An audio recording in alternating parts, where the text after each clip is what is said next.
bonjour, on est toujours à la passe sud de Fakarava avec toujours le même objectif qui est d'observer, filmer, comprendre un peu mieux la reproduction en masse des mérous marbrés de Polynésie. Ça fait plus d'un mois maintenant qu'on est là, et qu'on attend impatiemment le jour de la reproduction qui devrait arriver dans quelques jours.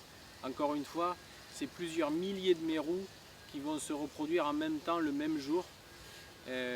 Et donc c'est un événement auquel on ne cesse de se préparer. Mais en attendant, on a évidemment fait beaucoup de choses qui nous ont pris beaucoup de temps, beaucoup plus que ce qu'on croyait. Et avec leur série de problèmes à résoudre, et c'est le blog qui en a pâti parce qu'on ne peut pas se démultiplier, en particulier Manu qui est en charge du blog et qui finalement a passé 15 heures ou 20 heures par jour à réparer, si ce n'est une caméra, un éclairage sous-marin, si ce n'est ça, un caisson étanche. Enfin voilà, ça a été une succession de choses à réparer qui prenaient beaucoup de temps. Les fameuses caméras de surveillance, ces caméras qu'on a installées au fond de la passe et qui filment 24 heures sur 24 ce qu'il se passe avec un retour par Wi-Fi longue portée jusqu'au camp de base. Ça, c'était très facile à imaginer. Ça nous a bien excité quand on a pensé à cette idée-là. Une fois sur place, mettre ça en place, eh bien c'est tout simple, ça nous a coûté un mois de travail de tous les jours. Et voilà. Donc je m'excuse qu'il n'y ait pas eu tous les jours des blogs, on va essayer de se rattraper.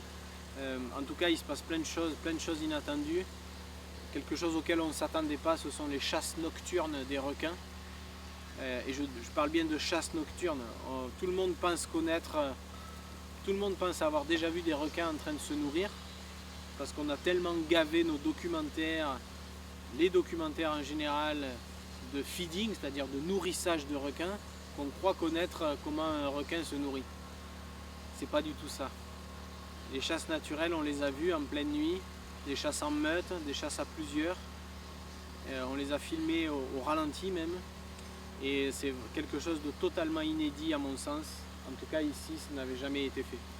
Donc voilà, ce sont les petites surprises inattendues, les bonnes surprises inattendues du voyage, sachant qu'il y en a eu beaucoup de mauvaises aussi concernant le matériel qui nous a donné pas mal de fil à retordre. Voilà. À bientôt. Bye.